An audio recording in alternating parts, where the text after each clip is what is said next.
अस्सलाम वालेकुम viewers, welcome in my YouTube channel practical civil engineers.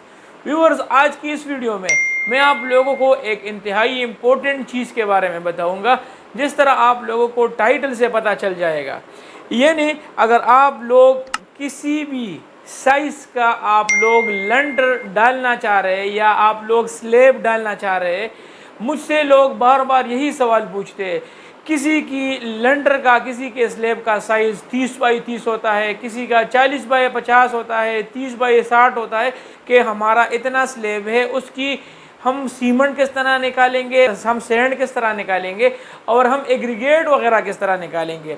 आज की इस वीडियो में मैं आप लोगों को इंतहाई आसान तरीके से मैं आप लोगों को समझाऊंगा कि अगर आप लोग किसी भी साइज़ का स्लेब डालना चाह रहे हैं तो आप लोगों को आसानी से पता चल जाएगा कि उसमें हमारा सीमेंट कितना लगेगा, उसमें हमारा सैंड कितना लगेगा और उसमें हमारा जो एग्रीगेट होगा वो कितना लगेगा। सबसे पहले अगर आप लोग अपने स्लेब का साइज़ मालूम करेंगे, यानी अगर आप लोगों का कोई दुकान है उस पर आप लोग स्लेब डालना चाहते हैं, या आप लोगों का घर है 5 मरले का है या 10 मरले का है, 6 मरले का है या 4 मरले का है, किसी भी साइज़ का है, तो आप लोगों ने सबसे पहले उस स्लेब का साइज़ निकालना है।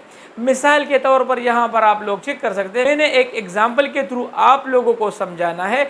यहाँ पर आप लोग चेक कर सकते हैं कि स्लेब है, उसकी लेंथ भी 30 फीट है और उसकी चौड़ाई यानी उसकी लंबाई 30 फुट है, चौड़ाई भी 30 फुट है और स्लेब की जो ऊंचाई है यानी जो मोटाई हम कहते हैं उसको, यानी मोटाई उसकी 6 इंच की नॉर्मल हम रखते हैं। अगर 6 इंच को हम फीट में कन्वर्ट कर ले तो उससे 0.5 फीट आ जाएगा। इसके बाद आप लोगों ने ये डिसाइड करना है कि हम स्लेब M15 ग्रेड में करेंगे, यानी हम जो 15 ग्रेड वाला इस्तेमाल करते हैं उसका नॉर्मली मतलब यही है कि हमारा जो कंक्रीट होगा, जो हमारी RCC होगी, वो हमारी जो कंक्रीट होगी उसकी स्ट्रेंथ यानी उसकी ताकत वो 15 न्यूटन पर स्क्वायर मिलीमीटर वो हमारा लोड बर्दाश्त करेगा।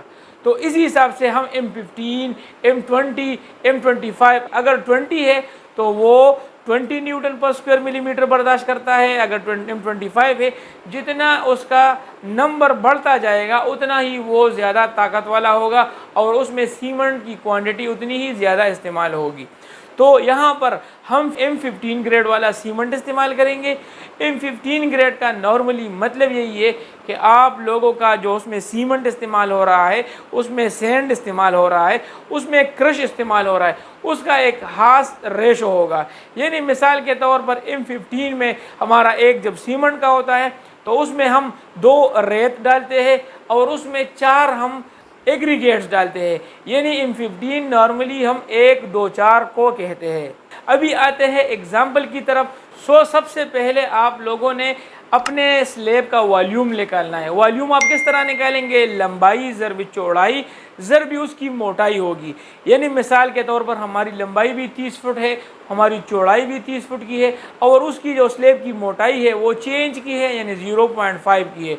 अगर इसको हम मल्टीप्लाइड करें यानी 30 फुट ज़रब 30 फुट और ज़रब 0.5 को अगर हम कर ले तो हमारे पास 450 क्यूबिक फुट की वॉल्यूम है स्लेब की, वो हमारे पास आ जाएगी।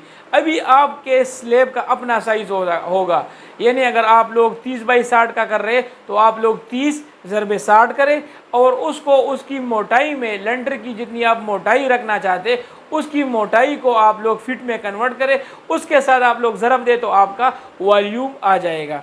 अभी एक होता है हमारे पास विड्थ वॉल्यूम, यानी जो हमारे पास जो कंक्रीट हम नापते हैं, लंबाई चौड़ाई और ऊंचाई हम नापते हैं, वो उससे जो वॉल्यूम आता है वो विड्थ वॉल्यूम उसको कहते हैं।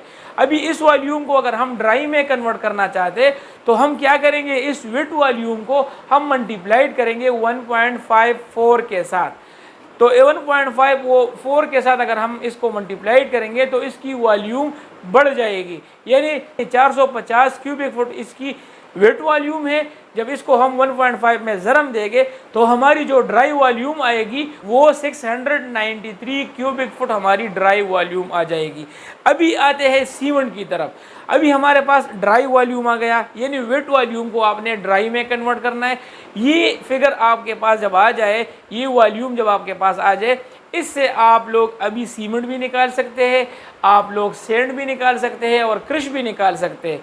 तो यहाँ पर आप लोग चेक कर ले कि अगर आप लोगों ने सीमेंट मालूम करना है तो उसके लिए ये फार्मूला है कि आप लोगों ने रेशो ऑफ सीमेंट यानी 1:2:4 हमारा रेशो है, 1:2:4 M15 ग्रेड है, उसमें हम क्या करेंगे, वॉल्यूम ऑफ सीमेंट अगर आप लोगों ने निकालना है तो आप लोगों ने लिखना है कि volume of cement is equal to ratio of cement divide by sum of ratio, यानी total divide by total ratio और मल्टीप्लाइड बाय आप लोगों ने ड्राई वॉल्यूम का करना है।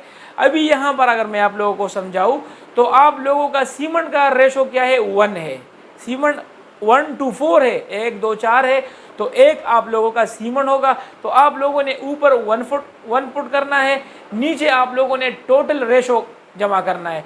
तो टोटल रेशो आप लोगों का कितना होगा, यानी 1:2:4, 1 + 2 3 हो गया और 4 ऐड करेंगे तो हमारे पास 7 आ जाएगा। तो 1/7 करेंगे, मल्टीप्लाइड बाय 693 करेंगे तो हमारे पास सीमेंट की जो टोटल वॉल्यूम आएगी वो 99 क्यूबिक फुट हमारी टोटल सीमेंट की वॉल्यूम आ जाएगी। अभी ये क्यूबिक फुट में है तो हमें बैग्स में चाहिए कि कितनी बोरियां हमारे सीमेंट की रिक्वायर्ड होगी। तो आप लोगों ने क्या करना है कि नंबर ऑफ बैग्स निकालने के लिए volume of cement divide by volume of 1 bag, यानी 1 बैग का जो वॉल्यूम होता है वो 1.25 होता है। तो आप लोगों ने टोटल 99 क्यूबिक फुट को डिवाइड करना है 1.25 पे, तो आप लोगों के पास 79.2 बैग्स आ जाएंगे, जिसे हम 80 बैग्स कंसिडर कर सकते हैं। यानी आप लोगों का अगर 1:4 रेशो में 30x30 फुट का 6 इंच थिकनेस वाला स्लैब डाल रहे तो उसमें आप लोगों के 80 बोरी सीमेंट के लगेंगे। अभी आते हैं सैंड की तरफ, तो सैंड का भी यही सेम कंडीशन है। आप लोगों ने वॉल्यूम ऑफ सैंड निकालने के लिए क्या करना है, आप लोगों ने रेशो ऑफ सैंड करना है, डिवाइड बाय टोटल रेशो करना है, multiplied by dry volume of concrete करनी है। तो सैंड का रेशो 2 है, डिवाइड बाय 7 करना है, मल्टीप्लाइड बाय 693 क्यूबिक फुट करना है। तो इससे आप लोगों की जो सैंड की टोटल क्वांटिटी होगी, यानी सैंड आप लोगों को कितनी वॉल्यूम में रिक्वायर्ड होगा, तो इससे आप लोगों के पास 198 क्यूबिक फुट सैंड की वॉल्यूम आप लोगों के पास आ जाएगी, यानी 198 क्यूबिक फुट आप लोगों को रेत रिक्वायर्ड होगा। इसके बाद आते हैं क्रश की तरफ, जो एग्रीगेट है उसका भी आप लोगों ने इसी सेम फार्मूले से करना है, यानी वॉल्यूम ऑफ क्रश निकालने के लिए आप लोगों ने ratio of crush divide by आप लोगों ने total ratio multiplied by dry volume of concrete करना है। तो इसी हिसाब से आप लोगों का जो क्रश की टोटल वॉल्यूम आप लोगों के पास वो तकरीबन आप लोगों की 396 क्यूबिक फुट आप लोगों के क्रश का वॉल्यूम आ जाएगा। सो उम्मीद करता हूँ आप लोगों को मैंने इंतहाई सादा अल्फाज के साथ यहाँ पर वीडियो में भी मैंने आप लोगों को यही चीज़ दिखाया, आप लोगों ने सीमेंट सैंड और क्रश को किस तरीके से निकालना है। अगर आप लोगों को वीडियो पसंद आई है तो वीडियो को लाइक करें, चैनल को सब्सक्राइब करें और साथ में बेल आइकन का भी ख्याल रखें ताकि हर नए आने वाली वीडियो आप तक पहुंच सके। आज के लिए इतना ही, मिलते हैं अपने नेक्स्ट वीडियो में, तब तक के लिए इजाज़त दीजिए, अल्लाह हाफिज़।